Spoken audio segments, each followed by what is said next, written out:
السلام علیکم۔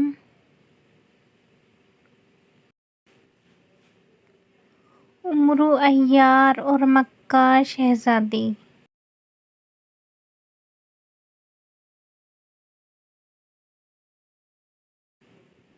امرو عیار کی آنکھ کھلی تو وہ بے اختیار چونک کر اٹھ بیٹھا۔ اس کے چہرے پر بے پناہ حیرت تھی۔ وہ آنکھیں پھاڑ کر حیرت سے ادھر ادھر دیکھ رہا تھا۔ اس نے دونوں ہاتھوں سے بے اختیار آنکھیں ملیں اور ایک بار پھر آنکھیں پھاڑ پھاڑ کر دیکھنے لگا۔ کیا مطلب؟ یہ میں کہاں آ گیا ہوں؟ یہ کون سی جگہ ہے؟ امرو نے حیرت بھرے لہجے میں بڑبڑاتے ہوئے کہا۔ وہ ایک انتہائی آرام دہ اور شاہانہ انداز کے بستر پر بیٹھا ہوا تھا۔ کمرے کی سجاوٹ بھی انتہائی شاہانہ انداز کی تھی۔ سجاوٹ دیکھ کر اسے یوں محسوس ہو رہا تھا کہ جیسے وہ شاہی محل میں موجود ہو۔ اس نے بے اختیار اپنے بازو پر چٹکی بھری کیونکہ اسے اچانک خیال آیا تھا کہ کہیں وہ خواب تو نہیں دیکھ رہا۔ لیکن جب چٹکی بھرنے سے اسے تکلیف محسوس ہوئی تو اس نے بے اختیار ہونٹ بھینچ لیے، کیونکہ اب اسے یقین آ گیا تھا کہ وہ خواب نہیں دیکھ رہا۔ لیکن اسے حیرت اس بات پر ہو رہی تھی کہ وہ تو گھوڑے پر سوار واپس اپنے ملک جا رہا تھا اور راستے میں پڑنے والی سرائے میں سویا تھا، لیکن اب اس کی آنکھ کھلی تو وہ اس شاہانہ انداز میں سجی ہوئی خوابگاہ میں انتہائی شاندار بستر پر سویا ہوا تھا۔ اس نے اپنے لباس پر نگاہ دوڑائی تو اسے یہ دیکھ کر اطمینان ہو گیا کہ وہ اپنے ہی لباس میں موجود ہے۔ اس کے سر پر پگڑی بھی موجود تھی اور بغل میں زنبیل بھی تھی۔ امرو کی عادت تھی کہ وہ جب بھی کسی سرائے میں سوتا تھا تو زنبیل کو اپنی بغل میں دبا کر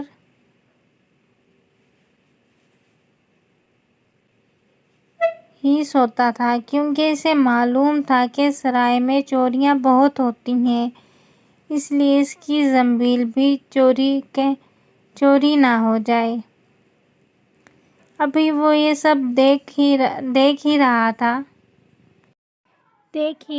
کہ کمرے کا دروازہ کھلا اور ایک انتہائی خوبصورت لڑکی جس کے جسم پر انتہائی شاندار لباس تھا، اندر داخل ہوئی۔ کنیز شہزادہ امرو کی خدمت میں سلام عرض کرتی ہے۔ لڑکی نے امرو کے سامنے پہنچ کر ادب سے جھک دیا۔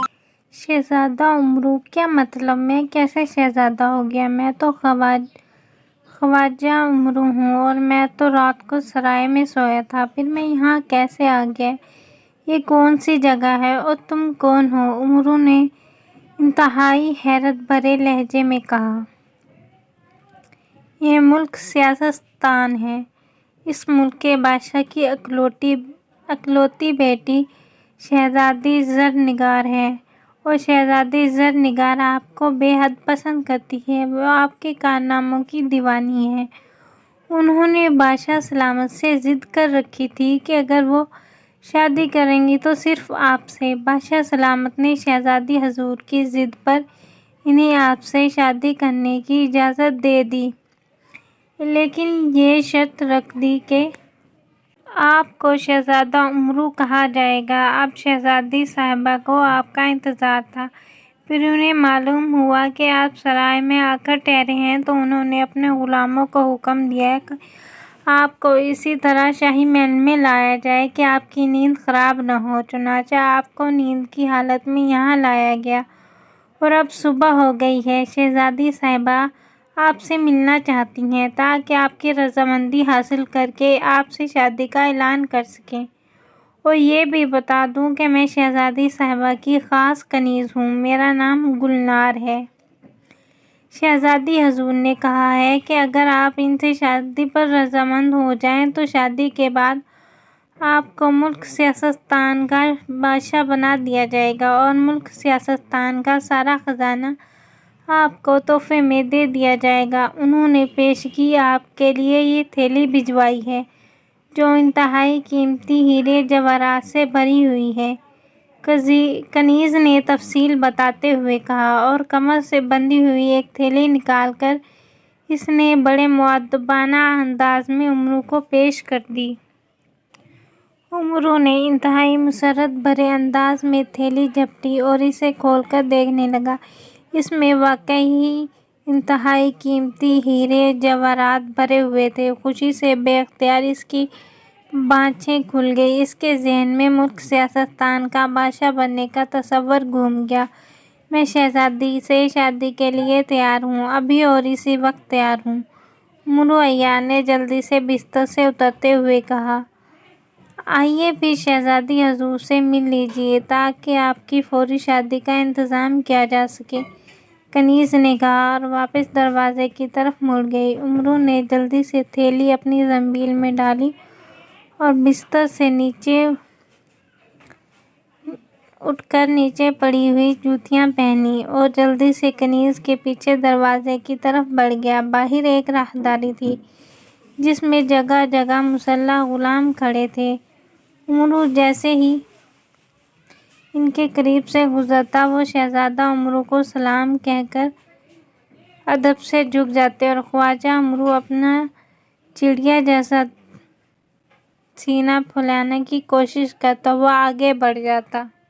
اس کا دماغ ہواؤں میں اڑنے لگ گیا تھا۔ وہ ابھی سے اپنے آپ کو ملک سیاستان کا بادشاہ سمجھنے لگ گیا تھا۔ اس کی گلہری کی دموں کی طرح لٹکی ہوئی مونچھیں خود بخود پھڑپڑانے لگ گئی تھیں۔ راہداری کے اختتام پر ایک وسیع و عریض صحن تھا جس کے آخر میں باہر جانے کا دروازہ تھا۔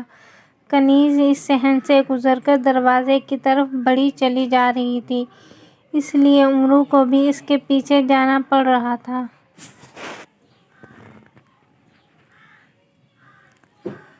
یہ تم کہاں جا رہی ہو کنیز گلنار؟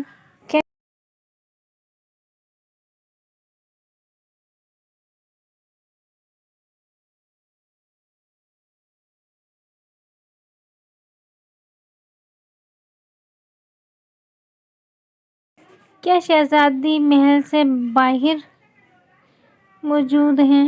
امرو سے رہا نہ گیا تو آخر کار اس نے پوچھ ہی لیا۔ یہ تو شاہی مہمان خانہ ہے شہزادہ امرو حضور۔ شہزادی صاحبہ تو یہاں سے کچھ دور اپنے محل میں رہتی ہیں، کنیز نے جواب دیا اور امرو عیار نے اس بات میں سر ہلا دیا۔ باہر نکل کر وہ آگے بڑھا تو امرو کو کچھ ہی دور ایک سفید رنگ کا خوبصورت محل نظر آیا۔ کنیز کا رخ اس طرف ہی تھا۔ امرو سمجھ گیا کہ یہی شہزادی کا محل ہوگا اور پھر واقعی تھوڑی دیر بعد وہ اس محل کے ایک بڑے کمرے میں پہنچ گیا۔ کنیز اسے وہاں چھوڑ کر واپس چلی گئی۔ چند لمحوں بعد ایک طرف بڑھا ہوا پردہ ہٹا تو امرو کی آنکھیں پردہ ہٹا کر آنے والی انتہائی خوبصورت شہزادی پر اس طرح جم گئیں جیسے لوہا مقناطیس سے چمٹ جاتا ہے۔ میرا نام شہزادی زرنگار ہے شہزادہ امرو، شہزادی نے آگے بڑھ کر مسکراتے ہوئے کہا تو خواجہ امرو چونک پڑا۔ اوہو شہزادی حضور، آپ تو دنیا کی حسین ترین خاتون ہیں، امرو نے چونک کر انتہائی حیرت بھرے لہجے میں کہا۔ شکریہ، بیٹھو اور مجھے بتاؤ کیا تم میرے ساتھ شادی کرنے اور ملک سیاستان کا بادشاہ بننے کے لیے تیار ہو؟ شہزادی نے مسکراتے ہوئے کہا۔ بالکل شہزادی حضور، میں آپ سے ابھی اور اسی وقت شادی کرنے کے لیے تیار ہوں، امرو نے کہا، لیکن ہمیں معلوم ہوا ہے کہ تم پہلے سے شادی شدہ ہو۔ شہزادی نے کہا تو امرو اس بار بے اختیار چونک پڑا۔ اسے یوں محسوس ہوا جیسے اس کے منہ میں شہزادی کی بات سن کر کڑواہٹ پھیل گئی ہو۔ ہاں شہزادی حضور، میں پہلے سے شادی شدہ ہوں، لیکن اس سے کیا فرق پڑتا ہے؟ مرد تو 4 شادیاں کر سکتے ہیں، امرو نے جواب دیا۔ ویسے تو کوئی فرق نہیں پڑتا، کیونکہ مجھ سے شادی کے بعد تم ملک سیاستان کا بادشاہ بن جاؤ گے اور پھر سیاستان میں ہی رہو گے، لیکن اس کے لیے تمہیں ایک شرط پوری کرنی پڑے گی۔ شہزادی نے کہا، کون سی شرط؟ امرو نے چونک کر پوچھا۔ یہاں سے کچھ دور ایک ویران قلعہ ہے جس کا دروازہ ٹوٹا ہوا ہے۔ یہ قلعہ کھنڈر بن چکا ہے، لیکن اس کھنڈر کے اندر دنیا کا سب سے بڑا خزانہ دفن ہے اور تمہیں وہ خزانہ ہمارے لیے حاصل کرنا ہوگا۔ شہزادی نے کہا، بالکل کروں گا، لیکن اس خزانے کی رکھوالی کون کرتا ہے؟ خواجہ امرو نے پوچھا۔ خزانے کی بات سن کر اس کی آنکھوں میں چمک آ گئی تھی، کیونکہ اسے معلوم تھا کہ شادی کے بعد ملک سیاستان کے خزانے کے ساتھ ساتھ یہ خزانہ بھی اس کے قبضے میں آ جائے گا۔